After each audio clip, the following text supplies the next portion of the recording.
আমার নবীজি মিচকে হাসি হাসতেছে, আমার হোসাইন আমার হাসান নবীজির পিঠে মুবারক চেপে আছে। আমার নবীজি চুল মুবারক গুলো যেন ধরে টান দিচ্ছে, আমার নবীজি যেন দৌড়াচ্ছে। সাহাবীরা আমার নবীজির দিকে তাকায়, নবীজিকে খুশি দেখিয়া ওনারাও যেন মিচকে হাসতেছে। এমত অবস্থায় ইমাম হোসাইনকে লইয়া খেলাধুলা করতে করতে আমার নবীজি দুই চোখের পানি ছেড়ে দিয়ে যেন কান্দে। সাহাবীরা আমার নবীজিকে বলে, ইয়া রাসূলুল্লাহ, আপনি এখন ইমাম হাসান হোসাইনকে কোলে নিয়ে কাঁধে লইয়া পিঠে লইয়া চলতেছিলেন, আনন্দে ছিলেন, মিচকে হাসি দিয়েছিলেন। আজকে আপনি দাঁড়িয়ে গিয়ে অঝারণ কেন কান্না করতে আরম্ভ করলেন? নবী আমার বলে, রে সাহাবীরা, আজকে আমি নবী এই জন্য কান্না করি যে আজকে যে ইমাম হাসান হোসাইনকে এত আদর যত্ন স্নেহ মায়া মমতা দিতে আছে, এই ইমাম হাসান হোসাইনকে একদিন আমার সাহাবীর সন্তান শহীদ করবে। আমার একজন সাহাবীর সন্তান শহীদ করবে, আমার ইমাম হাসান হোসাইন ইসলামকে দণ্ডায়মান করবে। এবার সাহাবীরা বলে, ইয়া রাসূলুল্লাহ, ইয়া হাবিবাল্লাহ, নবী গো, এমন দুর্ভাগ্যবান সাহাবী কে আছে আপনারা যার সন্তান আমার ইমাম হাসান হোসাইনকে শহীদ করবে, জান্নাতের যুবকদের সর্দারদের শহীদ করবে? এমন দুর্ভাগ্যবান কে সাহাবী আছে? আমার নবী বলে, সাহাবীরা, আজকে যদি ওই সাহাবীর নামটা বলে দিই, ভবিষ্যৎবাণী যদি আমি করে দিই, হয়তো তাকে তোমরা শহীদ করে দেবে। সাহাবীরা বললেন, ইয়া রাসূলুল্লাহ, ইয়া হাবিবাল্লাহ, নবী গো, আপনি একবার নামটা বলে দেন, আমরা আপনার কথার বাইরে কখনো কোনোদিন যাব না, কিয়ামত পর্যন্ত যাব না। জোরে বলেন সুবহানাল্লাহ।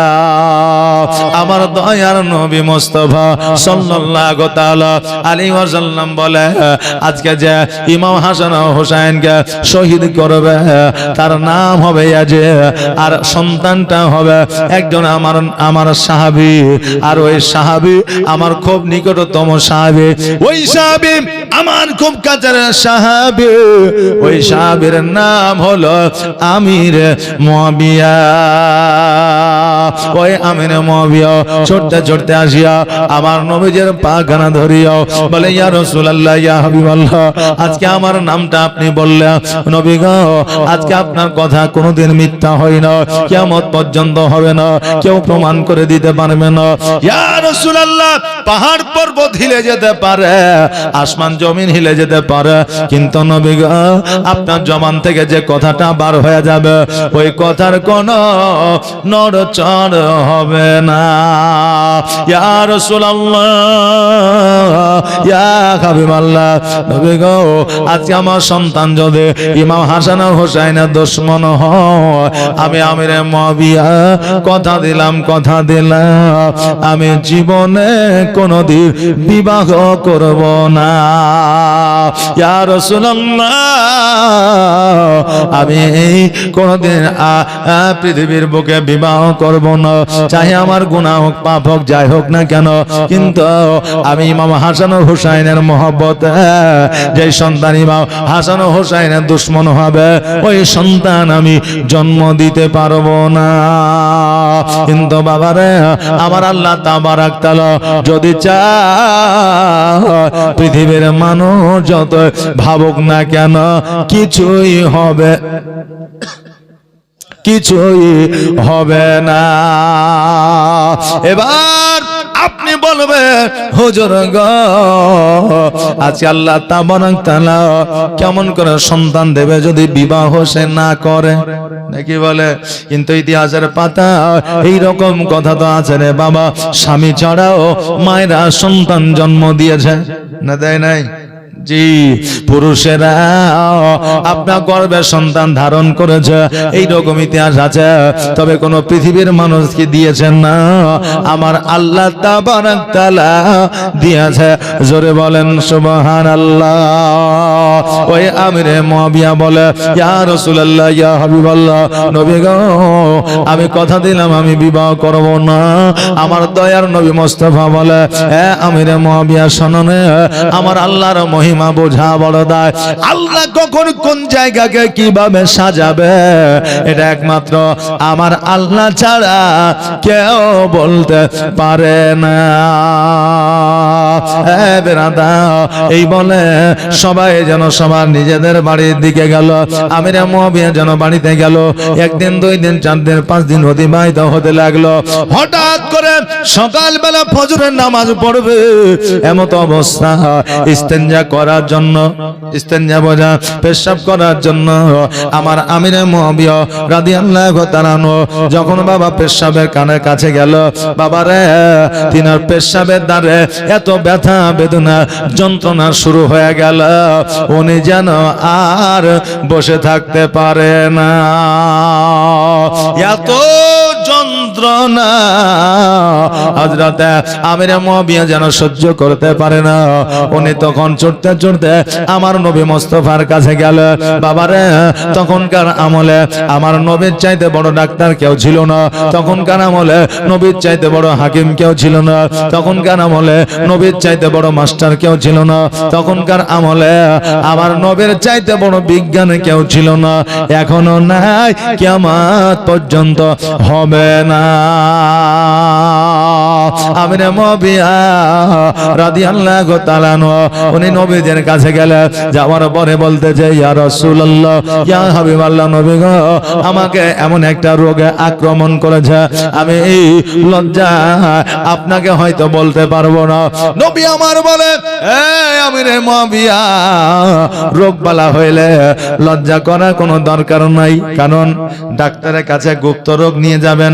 এখন আপনি যদি প্রকাশ না করেন, ডাক্তার ওষুধ দিবে ঠিকই, কিন্তু আপনার রোগ ভালো হবে না। এই জন্য ডাক্তারকে সবকিছু আপনাকে খুলে বলতে হবে। কথা বুঝতে পারলেন না? সবকিছু খুলে বলতে হবে। আমিরে মুআবিয়া বলে, হুজুর গো, কেমন করে বলবো, শুরুটা কেমন করে করব আমি বুঝতে পারি না। আমার দয়ার নবী মুস্তাফা সাল্লাল্লাহু তাআলা আলাইহি ওয়াসাল্লাম বলে, হে আমিরে মুআবিয়া, বলো বলো, দেরি করিও না, কারণ তোমার মধ্যে যে কষ্ট, সেই কষ্টটা তোমার চেহারা দ্বারা বোঝা যায়। দেখবেন কেউ ওজুটকে পড়ে গেলে, বাইক থেকে পড়ে গেলে, যদি তার শরীরে কোনো ব্যথা থাকে, পেটে যদি যন্ত্রণা হয়, মাথায় যদি ব্যথা হয়, তার চেহারার দিকে তাকালে বোঝা যায় যে এ কতটা যন্ত্রণায় আছে, অনুভব করা যায়, নাকি বলে? তার চেহারাটা কুৎসিত হয়ে যাবে, কালো হয়ে যাবে, চোখ মুখগুলো আপনার ছোট হয়ে যাবে, কথা ঠিক মতো বেরোবে না, নাকি বলেন? তখনই বোঝা যায় যে না, একটা বড় কষ্টের মধ্যে আছে, একটা যন্ত্রণার মধ্যে আছে। আমরা বুঝতে পারবো, অনুভব করতে, যদিও তার ব্যথাটা আমরা নিতে পারবো না, শেয়ার করতেও পারবে না, কিন্তু অনুভব করতে পারবো যে হয়তো এই ব্যথার মধ্যে সে আছে। আমার নবী বলে, আমিরে মুআবিয়া, বলো বলো, আজকে তুমি বলে দাও কি অসুবিধা বলো। আমিরে মুআবিয়া বলে, ইয়া রাসূলুল্লাহ, ইয়া হাবিবাল্লাহ, নবী গো, আজকে আমি সকালবেলা যখন প্রস্রাব করতে গেলাম, আমার প্রস্রাবের দ্বারা এত ব্যথা যন্ত্রণা, আমার ব্যথা বেদনা যন্ত্রণা যেন ভালো হয় না। আমার নবী মুস্তাফা সাল্লাল্লাহু আলাইহি ওয়াসাল্লাম বলে, আমিরে মুআবিয়া, তুমি একটু বসো, আমি ঘরের মধ্য থেকে ওষুধটা নিয়ে আসি, দাওয়াটা নিয়ে আসি। তখন আমলে প্যারাসিটামল, ক্যালপল, ওমেসডি এইরকম কোন ওষুধ ছিল না। তখন আমলে নবী আমার কোরআনের আয়াত দিতে আর কিছু গাছগাছরা দিতে, তাতে রোগ ভালো হয়ে যাইত। অনেক সাহাবী বর্ণনা করেছে, যেমন আবু বকর সিদ্দিক, তিনি বলে দিয়েছেন, আজকের ওষুধ তো দূরের কথা, গাছগাছরা তো দূরের কথা, আজকে আমার রোগ বালা হলে কিছুই লাগতো না, না, আমার নবীকে একবার দেখে নিলে রোগবালা অটোমেটিক ভালো হইয়া যাইত। আমার নবীর চেহারা যদি এত পাওয়ার হইতে পারে, আমার নবীর পাওয়ার কত ছিল। বাবাজি ভাইরাও, এবার আমার নবী যখন ওষুধ নেওয়ার জন্য ঘরের মধ্যে গেলে, তখন আবার আল্লাহ তাবারাক তাআলা জিবরিল আমিনকে বলে, জিবরিল শোনো, জলদি করে যাও, আমার হাবিবকে জানাইয়া দাও আমিরে মুআবিয়াকে যেন কোনো ওষুধ না দেয়, কারণ আমার নবী যদি দাওয়া দিয়ে দেয় তার রোগ ভালো হতেই হবে, হতেই হবে। কিন্তু আমার হাবিবকে তুমি জানাইয়া দাও যে আমিরে মুআবিয়াকে যেন কোনো ওষুধ না দেয়, তার একমাত্র ওষুধ হলো বিবাহ। বিবাহ করিলে তার রোগ ভালো হইয়া যাবে।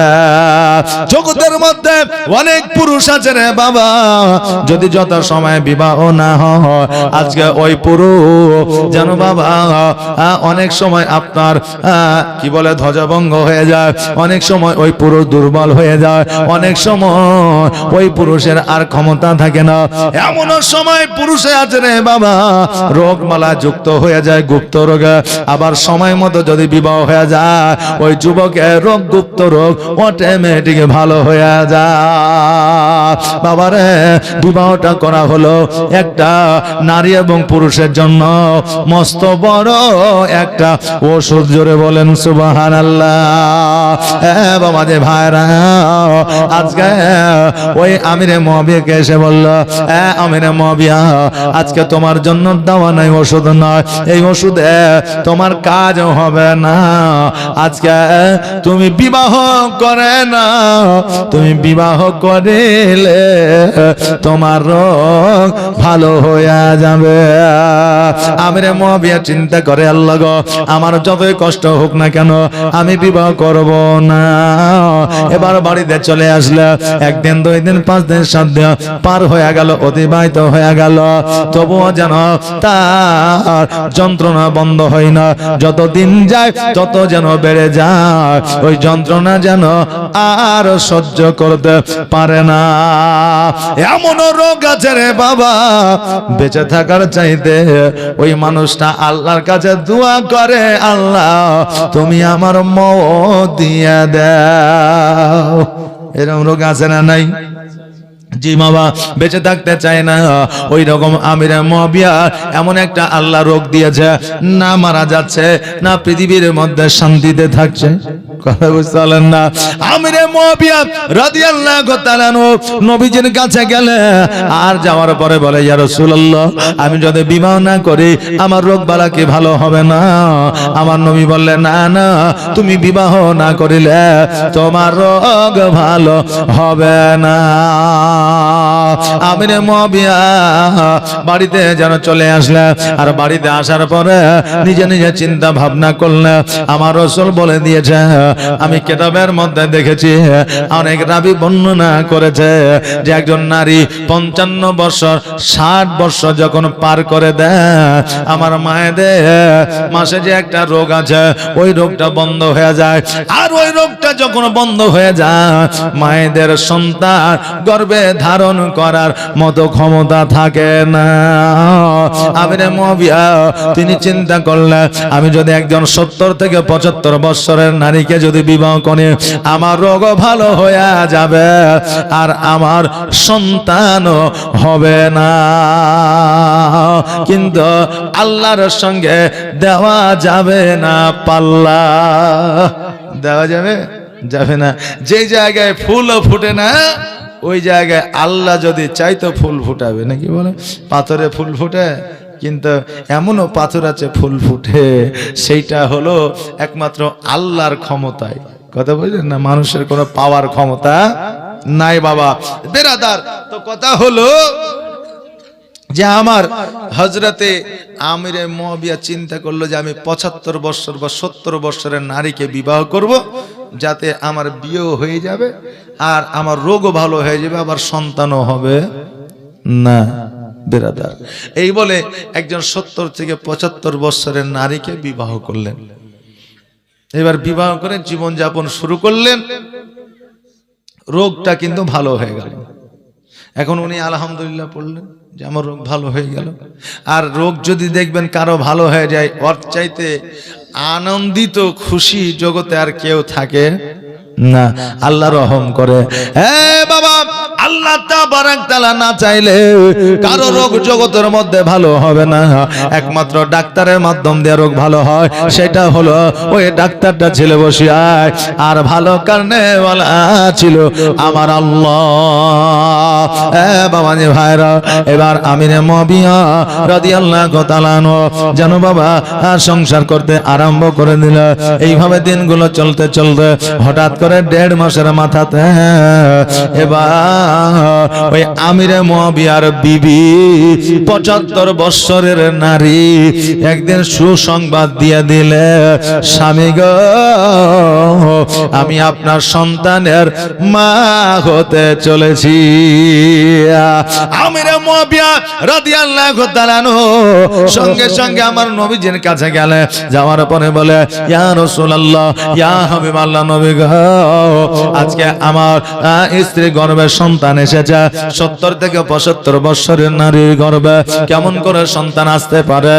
আজকে আমার নবী বললেন, শোনো, আজকে বিনা স্বামীতে যদি আল্লাহ সন্তান দিতে পারে, একজন পুরুষের মধ্যে সন্তান ধারণ করার মতো ক্ষমতা থাকে না, কিন্তু জগতের মধ্যে ওই পুরুষের গর্ভে যদি আমার আল্লাহ সন্তান দিতে পারে, তো 70 বছরের 75 বছরের নারীর গর্ভে আমার আল্লাহ কি সন্তান দিতে পারে না? আমিরে মুয়াবিয়া বলে, ইয়া রাসূলুল্লাহ, ইয়া হাবিবাল্লাহ, নবী গো, তবে আমি তো চাইছিলাম না যে আমার নবীর দুশমন জগতের মধ্যে পয়দা হোক, আমার ইমাম হাসান হোসেনের দুশমন জগতের মধ্যে পয়দা হোক। আমার নবী বললে, আমার আল্লাহ যেটা ভালো বুঝেছে সেটাই করেছেন, কারণ এইটা যদি না হয় আজকে জগতের মধ্যে ইসলামের প্রচার প্রসার হবে না, ইসলামের পতাকা দন্দা ইমান হবে না। আজকে সারা পৃথিবীর মধ্যে মুসলমানেরা লাঞ্ছিত, বঞ্চিত, অত্যাচারিত। আজকে আমরা মনে করি আমাদের প্রতি মুসলমানেরা, আমাদের প্রতি বেধর্মিকরা অন্যায় ভাবে অত্যাচার করে, আমরা ক্ষতিগ্রস্ত। কিন্তু না না, আজকে তারা অন্যায় ভাবে মুসলমানদের প্রতি অত্যাচার করে বলে আজও পর্যন্ত মুসলমানের সংখ্যা বাড়তে চলেছে, আর মুসলমানদের ঈমান ও আমল এখনো পর্যন্ত তরু ও তাজা আছে। জোরে বলেন সুবহানাল্লাহ। নবী আমার বলেছে, যত কাফের বেদিন ইহুদি নাসারা মুসলমানদের প্রতি অত্যাচার করবে, মুসলমানদের ঈমান তত পোক্তা হবে, শক্ত হবে। জোরে বলে সুবহানাল্লাহ। আরে বাবা যে ভাইরা, আমার মায়েরা, এবার আমিরে মুয়াবিয়া রাদিয়াল্লাহু তাআলা আনহু উনি যেন বাড়িতে আসলে, আর বাড়িতে আসার পরে বলে, বিবি রে, আমার এই সন্তান ইমাম হাসান ও হুসাইনের দুশমন হবে, তবে বিবি শোনো, এই সন্তানকে এত সুন্দর করে লালন পালন করতে হবে, সুন্দর পরিবেশে লালন পালন করতে হবে, ছোট্ট থেকে নবীর মহব্বত তার মধ্যে দিতে হবে, আর ইমাম হাসান হোসাইনের মহব্বত তার মধ্যে ঢুকায়া দিতে হবে, যাতে কোনদিন আমার ইমাম হোসাইনের দুশমন না হয়। কিন্তু আমার নবী যেটা বলে দিয়েছে সেটা তো কখনো মিথ্যা হবে না, আর আমার আল্লাহ তাবারাক তাআলা যেটা জানিয়ে দিয়েছে সেটা কখনো অটল হবে না, সেটাই ঘটবে। কারণ আল্লাহ যেটা করে মানুষের ভালোর জন্য করে। আর প্রেমের খেলা খেলছো দয়াল রে দয়াল, তোর খেলা চমৎকার, আর না পাকে মানুষ বানায়া আমি লাই সবা যার রে। প্রেমের খেলা খেলছো দয়াল রে, তুমি কাউকে দিলা 10টা সন্তান, জায়গা জমি না, আবার কাউকে দিলা কোটি টাকা, একটাও সন্তান নাই। নাই। কবি বলছে আল্লাহ তুমি কাউকে 10টা সন্তান দিয়েছ, বসবাস করবে, বাড়ি ঘর করবে, এরকম জায়গা জমি নাই। আবার কাউকে কোটি কোটি টাকা দিয়েছ, 10 বিঘা সম্পত্তি দিয়েছ, কিন্তু তাকে একটাও সন্তান দেও নাই।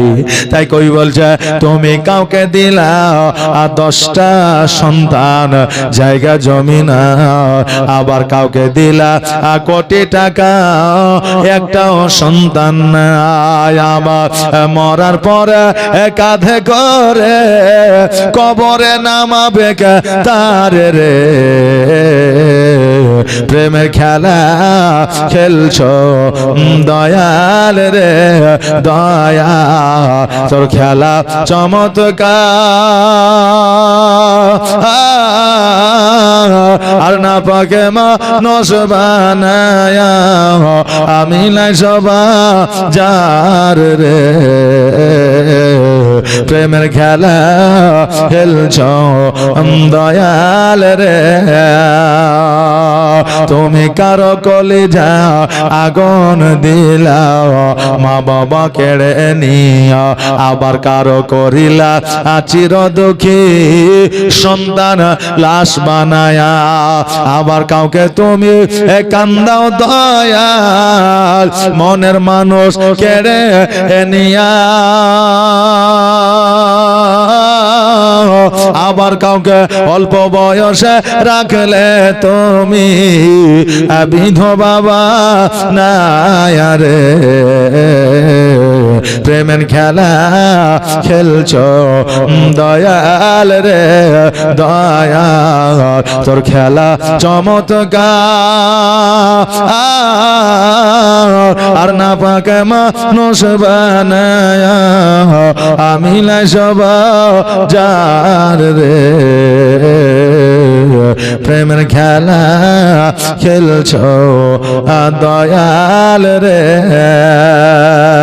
আল্লাহুম্মা সাল্লাল্লাহু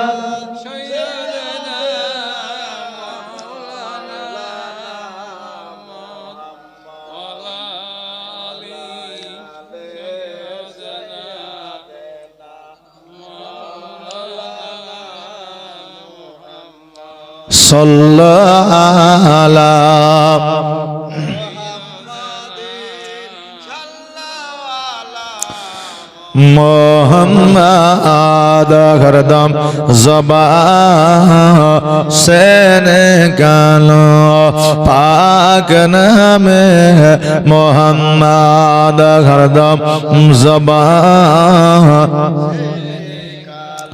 शफियाना मुहम्मद सल्लल्लाहु ताला अलैहि वसल्लम।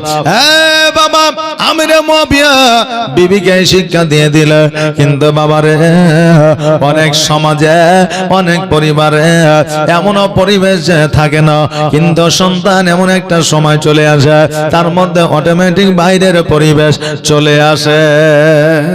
যে শিক্ষাটা সংসার থেকে পরিবার থেকে দেওয়া হয় না, অটোমেটিক সন্তান যখন বড় হয় তখন এটা এই পরিবেশটা বাইরে থেকে অটোমেটিক চলে আসে না, আসে না বাবা?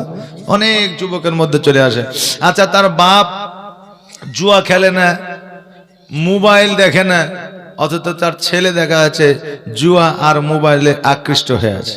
কথা বলছে না? কারণ এই পরিবেশটা বাইরে থেকে নিয়েছে, বাড়ি থেকে সংসার থেকে এই পরিবেশটা ছিল না। আমিরে মুয়াবিয়া রাদিয়াল্লাহু তাআলা আনহু শিক্ষা দিয়েছিলেন সন্তানকে, এটা ঠিকই, যে ইমাম হাসান ও হুসাইনের সঙ্গে কোনো রকম ভাবে যেন দুশ্মনী না হয়। যদি দুশ্মনী হয়ে যায় আল্লাহ ক্ষমা করবে না, কিয়ামতের দিন জবাব দিতে পারবে না। এই কথা আমিরে মুয়াবিয়া বলেছিলেন।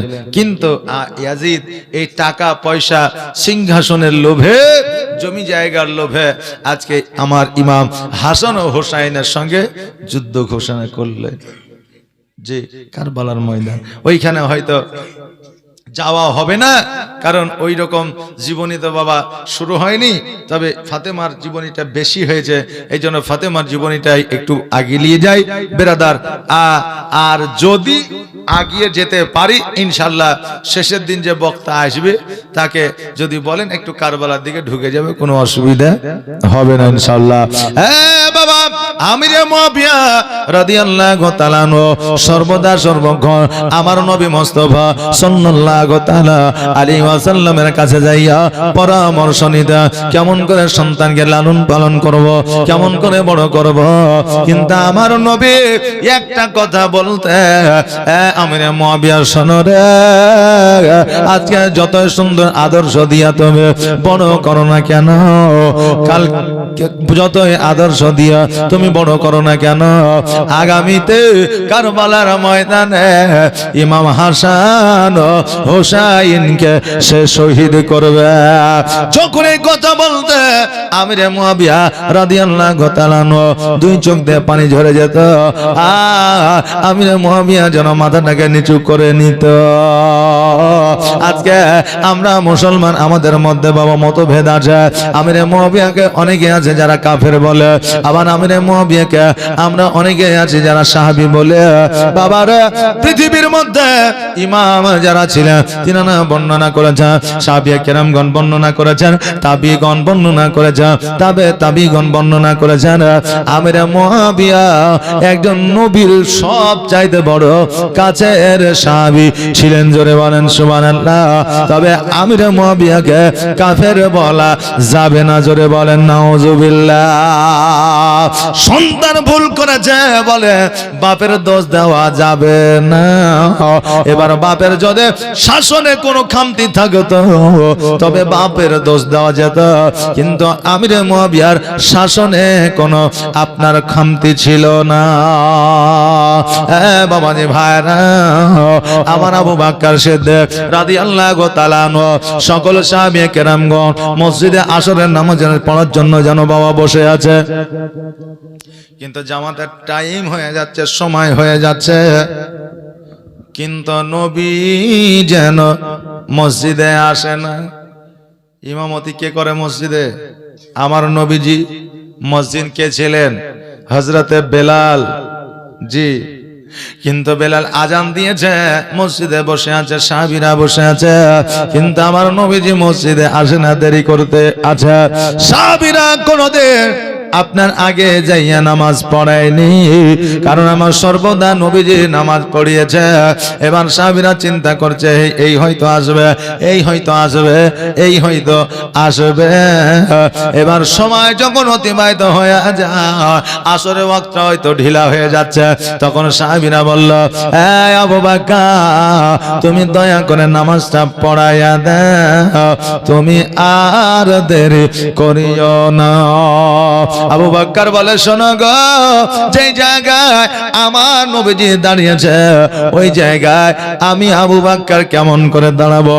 এবার সাহাবীরা বলল, শোনো, আমার নবী তোমাকে প্রথম খলিফা বলে ঘোষণা করেছে, আজকে আমার নবী যেই দিন আড়াল হয়ে যাবে সেই দিন তোমাকে এই জায়গাতে দাঁড়াতে হবে। আরে বাবা, আজকে মসজিদে আমার আবু বকর সিদ্দিক রাদিয়াল্লাহু তাআলা নামাজে দাঁড়িয়ে গেল, এইদিকে একামত শুরু হয়ে গেল। আল্লাহু আকবার বলে কানে হাত দিয়ে যেন হাত বেঁধে নিল। এবার সূরা ফাতিহা আলহামদুলিল্লাহি রাব্বিল আলামিন আর রহমানির রহিম মালিকি ইয়াউমিদ্দিন ইয়্যাকা না'বুদু ওয়া ইয়্যাকা নাস্তাঈন, এইভাবে যেন বাবা সূরা তেলাওয়াত করতে আছে। হঠাৎ করে আমার আবু বকর সিদ্দিক যেন কাবা ঘরের দিক থেকে মুখ ঘুরায়া পেছনের দিকে যেন তাকিয়েছে। জোরে বলেন সুবহানাল্লাহ। বাবাজি ভাইরা, এবার সকল সাহাবীরা বলে, এই আবু বকর আজকে কাবার দিক থেকে মুখ ফিরায়া এই দিকে কেন নিয়ে যাও? কেন না কাবার দিক থেকে মুখ ঘুরায়া নিলে নামাজ আল্লাহর দরবারে কবুল হবে না, অতএব তুমি পেছনের দিকে কেন তাকিয়েছ? আবু বকর বলে, সাহাবীরা রে, আজকে আমি কাবার দিকে তাকায়াছিলাম, এটা ঠিক, কাবার দিকে লক্ষ্য করে নামাজ পড়ছিলাম, এটা ঠিক, আজকে আমি পেছন দিকে তাকিয়েছি এই কারণে যে কাবা আছে আমার পেছনে, তাই আমি কাবা বাদ দিয়া কাবার দিকে তাকিয়েছি। জোরে বলেন সুবহানাল্লাহ। সকল সাহাবী পেছনের দিকে তাকিয়ে দেখে যেন আমার নবীজি দাঁড়িয়ে আছে। জোরে বলা যাবে না সুবহানাল্লাহ। এবার আবু বকরকে আমার নবীজি প্রশ্ন করে, আবু বকর তুমি নামাজ পড়াইতেছিলে, আজকে আমি পেছনে এসে দাঁড়িয়েছি, তুমি কেমন করে বুঝতে পারলে? আবু বকর বলে, ইয়া রাসূলুল্লাহ, নবী গো, আজকে আমি আপনার কাছে সর্বদা সর্বক্ষণ থেকেছি। আজকে আমি নামাজে দাঁড়িয়ে আছি ঠিকই, কিন্তু আমার মন বলতে আছে আমার নবী আসবে। আপনি যেমনই এসেছেন, আপনার শরীরের যে খুশবু আমি আবু বকর পেয়েছি, আর আমি চট করে আপনার দিকে তাকিয়েছি যে আমার নবী পেছনে দাঁড়িয়ে আছে। বাবারে, মসজিদে যারা যেইভাবে নিয়াত করে নামাজ পড়তে যায়, তাদের সেই রকমই নিয়াত হয়। যতই নিয়াত করুক না কেন, ট্রান্সলেশন একই জায়গায় এসে যায়। আপনি বলবেন, এটা আমার কেমন কথা হুজুর? কারণ আমরা সবাই নামাজ পড়তে যাই। 10 জন আসরের নামাজ জামাতে পড়লে আমিও পড়ি, 10 জন মাগরিবের নামাজ জামাতে পড়লে আমিও পড়ি। বাবা, 10 জন নামাজি মসজিদে আছে ঠিকই, কিন্তু 10 প্রকারের নামাজি আছে। আপনি বলবেন, হুজুর নামাজ তো একই, সূরা তো কোরআনের, অতএব 10 প্রকার কেমন করে হয় একটু বলে দিয়ে যায়। বাবারে, কেউ অহংকার নিয়ে মসজিদে নামাজ পড়তে যায়, কেউ লোক দেখানো মসজিদে নামাজ পড়তে যায়, কেউ আল্লাহকে রাজি করার জন্য মসজিদে নামাজ পড়তে যায়, কেউ আপনার ভালো বউ পাবে, বিবি পাবে বলে মসজিদে নামাজ পড়তে যায়, কেউ আপনার অত্যাচারে জুলুমের চোটে নামাজ পড়তে যায়। কারণ বুড়া হয়েছে, বাড়ির বৌমারা দেখতে পারে না, বাড়িতে বসে বসে শুধু খাবে, এক ওয়াক্ত নামাজও পড়তে যায় না। এই কথার ভয়ে মসজিদে নামাজ পড়তে যায়। এইরকম মুসল্লি আছে, মুসল্লি বহু প্রকারের আছে। আল্লাহর ঘরে নামাজ পড়তে যায় বলে আল্লাহকে যে ভয় করে, আল্লাহকে যে রাজি করার জন্য নামাজ পড়ে, এটা বাবা কথা নয়। আজকে আপনি যতই ভালো নিয়াত করেন না কেন, আজকে আপনার মনে যদি খারাপ উদ্দেশ্য থাকে, কাউকে যদি রাজি করার জন্য নামাজ পড়তে যাও, কাউকে লোক দেখানো যদি নামাজ পড়তে যা, আপনার অটোমেটিক নিয়াত পরিবর্তন হয়ে যাবে। বাবারে, যারা আসলে নামাজে আল্লাহকে যারা রাজি করবে, তারা নামাজের নিয়াত করবে, নাওয়াইতু আন উসাল্লিয়া লিল্লাহি তাআলা রাকাতের সালাতে। আজকে বাবারে, আসর, জোহর, নাম, মাগরিব, এশা, ফজর যেই নামাজ পড়বেন সেই নামাজের নিয়াত করবে। বর্তমানে যারা জালাতে নামাজ পড়ে, তারা বাবা নিয়াত করবে, নাওয়াইতু আন উসাল্লিয়া লিল্লাহি তাআলা রাকাতের সালাতে। ছেলে বৌমার জালাতে আমিও পারি না, ইয়ারাও ছাড়ে না, আল্লাহু আকবার। অটোমেটিক ট্রান্সলেশন হয়ে যাবে, চিন্তার কিছু নাই, যতই ভালো নিয়াত করে। এই জন্য বাবা, আল্লাহকে রাজি করার জন্য নামাজ পড়ে, জগতের বৌমা, বেটা, স্ত্রী, সন্তানকে খুশি করার জন্য নয়। কারণ এরা খুশি হইলে কিছুই হবে না, আর আল্লাহ যদি খুশি হয়ে যায়, সারা জাহান আপনার হয়ে যাবে। বাবাজি ভাইরা, আমার মায়েরা, আবু বকর বলতে যাই, ইয়া রাসূলুল্লাহ, আপনার শরীর যে ঘ্রাণ, ওই ঘ্রাণটা আমি শোনার পরে আমি বুঝে গিয়েছি নবী গো, আপনি আমার পেছনে দাঁড়িয়ে আছে। আমি কেমন করে কাবার দিকে তাকায়া থাকতে পারে আপনাকে আমার পেছনে রেখে? মহব্বত কাকে বলে রে বাবা, একবার দেখা। তবে নবী গো, আপনি কেন এত দেরি করলেন আসতে? আমার দয়ার নবী বলে, আবু বকর শোনো, আজকে আমার শরীরটা অনেক অসুস্থ। আমার নবী জিন্দেগিতে 3 বার অসুস্থ হয়েছিলেন, তবে 2 বার বিছানাগত হওয়ার পরে আবার উঠে দাঁড়িয়েছিলেন, আর 3 বার বিছানাগত হওয়ার পরে আর দ্বন্দ্ব ঈমান হয় না, ইহ জগৎ ছেড়ে পর জগৎ গমন করেছিলেন। বাবা, আমার দয়ার নবী বসতে বলতে যায়, আবু বকর শোনো, আমার শরীরটা বড় অসুস্থ, আমি বিছানায় শুয়েছিলাম, আমি বুঝতে পারলাম মসজিদে যাইতে পারবো না, আমার দাঁড়িয়ে থাকার মতো ক্ষমতা নয়। আবু বকর শোনো, এই জন্য আমি মসজিদে ছিলাম, আমি চিন্তা করলাম আমার সাহাবীরা নামাজ পড়ে নিবে, কিন্তু আমার মন মানলো না। আমি আয়েশাকে বললাম, আয়েশা, আমাকে একবার মসজিদে নিয়ে চলো, আমি মসজিদে যাব। আয়েশা বলল, ওগো প্রাণের স্বামী, আপনি তো ঠিক মতো দাঁড়াইতে পারছেন না, আপনি মসজিদে গিয়ে কি করবেন? আপনি তো নামাজও পড়াইতে পারবেন না। আমি বললাম, আয়েশা, আমি নামাজ পড়াইতে যাব না, আমি নামাজ মসজিদে পড়তেও যাব না, আমি শুধু দেখতে যাব যে আমি না থাকা অবস্থায়, আমি আড়াল হয়ে যাওয়ার পরে আমার সাহাবীরা কেমন করে নামাজ পড়বে, এটা আমি নবী দেখতে চাই। আবু বকর শোনো, এই জন্য আমি দেখতে আসলাম, কিন্তু তোমরা নামাজ কি পড়তে আসো? তোমরা নামাজ আল্লাহকে রাজি করার জন্য পড়তে আছো। আজকে আবু বকর, আজকে তোমাকে যে প্রথম খলিফা আমি বানিয়েছি, আজকে যে যখন খলিফা থাকবে সে তখন মসজিদে নামাজ পড়াইবে। বাবাজি ভাইরা আমার, আবু বকর বললেন, ইয়া রাসূলুল্লাহ, ইয়া হাবিবাল্লাহ, নবী গো, আপনি বাড়িতে আরাম করেন, বিশ্রাম করেন। বেরাদার, জগতের মধ্যে যদি আপনার রোগ বালা মুসিবত হয়, ওষুধ যতটা কার্যকারী হয়, আপনার বিশ্রাম নেওয়াটাও ততটা কার্যকরী হয়। আরামও নিতে হবে, ওষুধও খেতে হবে, তবে আপনার রোগ পুরোপুরি ভাবে সারবে। নবী আমার বাড়িতে চলে আসলেন, আর বাড়িতে আসার পরে বিছানায় শুইলেন। শোয়ার পরে নবী যে শুয়েছে, আর আবার নবী যে সুস্থ হতে পারে নাই। আমার ফাতেমা তো জোহরা রাদিয়াল্লাহু তাআলা আনহা, উনি যেন আব্বা জানের কাছে গিয়ে বসে আছে, আব্বা আব্বা বলে কান্না করে। আমার নবীজি বলতেছে, ফাতেমা, তুমি আর কান্না করিও না, কেননা তুমি যদি এভাবে অঝর নয়নে কান্না করো, আমি নবী আমার বড় কষ্ট হয়। কারণ কোন মেয়ে যখন কান্না করে, কোন বাপ সহ্য করতে পারে না। কারণ বাপেরা দেখবেন মেয়েদেরকে বেশি ভালোবাসে, কারণ মেয়েরা আল্লাহর তরফ থেকে বাপের জন্য একটা বড় ধরনের নিয়ামত, জোরে বলেন সুবহানাল্লাহ। এই জন্য প্রত্যেকটা বাপ দেখবেন মেয়েদেরকে বেশি ভালোবাসে, না বাসে না? জি বাসে। হ্যাঁ বাবা, আমার নবীজি বলতেছে, ফাতেমা, তুমি যদি এইভাবে কান্না করো আমি সহ্য করতে পারি না।